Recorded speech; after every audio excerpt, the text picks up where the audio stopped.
విడిచిపెట్టలేదు, దేవుడు ఆజ్ఞను తీర్చాడు. అట్లే మీ సంతోషం పరిపూర్ణమవునట్లుగా అడుగుడి మీకు ఇవ్వబడతాడు. అంటే మన సంతోషం పరిపూర్ణం కావడం కొరకు మొట్టమొదటిగా కీర్తన 23:5లో నింపబడుట, నింపుదల అనేటువంటి మాట చూశాడు.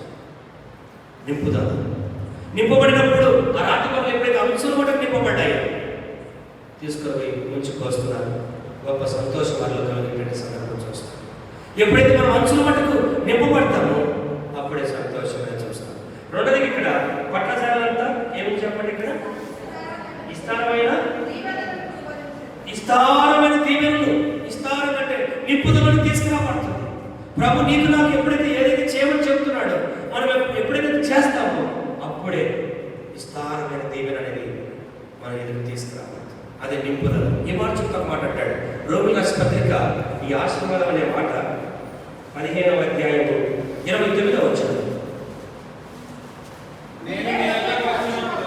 నేను మీ యొద్దకు వచ్చినప్పుడు క్రీస్తు యొక్క ఆశీర్వాద సంపూర్ణముతో వద్దునని, సంపూర్ణముగా అనే మాట వస్తుంది. అంటే ఇక్కడ నేను మీ యొద్దకు వచ్చినప్పుడు పౌలు రాస్తాడు, క్రీస్తు యొక్క ఆశీర్వాద సంపూర్ణతతో మీ యొద్దకు వద్దునని జరుగుతున్నాడు. ఇక్కడ ఫుట్ నోట్ వేసి ఒకటి ఏమని చెప్పండి, 5 వేసేమని చెప్పండి. సువార్త ఆశీర్వాదముతో, సువార్త ఆశీర్వాదం. సువార్త ప్రకటించబడాలి, మన గ్రామంలో ప్రకటించబడాలి, మన కుటుంబం ఇంట్లో మీద ఆధారం చేసుకుని వాక్యం ప్రకటించబడాలి. ఈ ఆశీర్వాదం అంటే ఇది సువార్త ఆశీర్వాదం. అలాగే భౌతికమైన ఆశీర్వాదాలు కూడా దేవుడు ఇస్తాడు. అదే మనకి 3:10 కూడా చూసుకోవచ్చు. పట్టణాలు విస్తారమైన దీవెన, విస్తారమైన ఆశీర్వాదం దేవుడు ఇచ్చేవాడుగా ఉంటాడు.